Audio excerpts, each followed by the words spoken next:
Have you ever wondered why so many news anchors use the same phrases, sometimes word for word, or why a story that should be page 3 gossip suddenly dominates every channel, every feed, every conversation? Here's the unsettling part. This isn't new. And if you think you'd spot it, you probably wouldn't, because the psychology behind it is designed to bypass your radar. What most people don't know is that in the 1950s, something called Operation Mockingbird quietly rewired the media landscape. Declassified documents now confirm journalists, editors, even entire networks were fed pre-written scripts by the CIA to control public opinion during the Cold War. It's a psychological operation rooted in a system you've been exposed to since birth. And here's the kicker. While Operation Mockingbird officially ended decades ago, the script-feeding playbook didn't vanish. It evolved. Today, you're still seeing it, hearing it, repeating it, without even realizing. They use a 3-part system that's been shaping your perception for decades, so you can finally spot it and break free from it. Let's see this in action with something small and close to home. No politics, just school life. A kid named Jake eats the last ice cream from the school freezer. The principal tells 3 teachers, a tall kid in a red hoodie did it. That's the script. Those teachers each tell their classes the exact same story, word for word. By the end of recess, the whole school is talking about the tall kid in a red hoodie.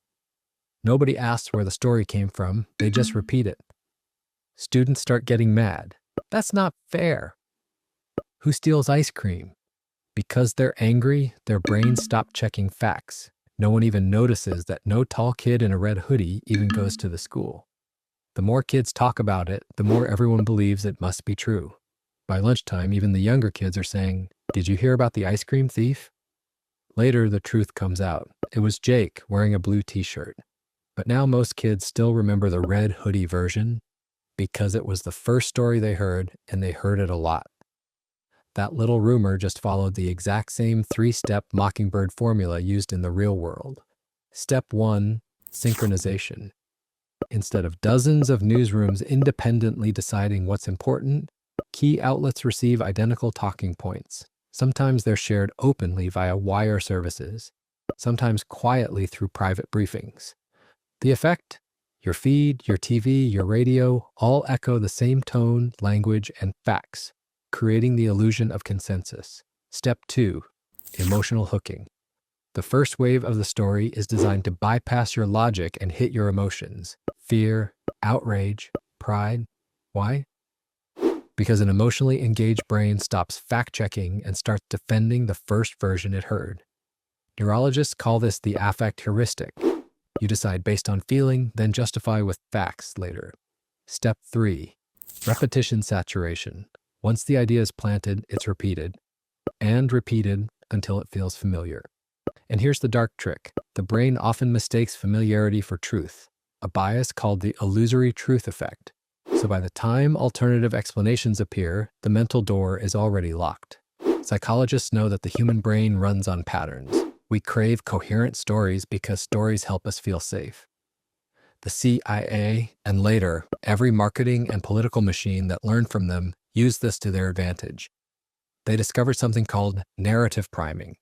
Introduce a small, emotionally charged idea first, and the brain will subconsciously shape all later information to fit that frame. This is why once the first official version of a story is told, most people cling to it, even when contradictory facts surface. Now here's what almost no one tells you. Breaking free from the script doesn't mean avoiding media entirely. It means running your own Operation Mockingbird in reverse. You become the one who controls which first versions of a story you hear.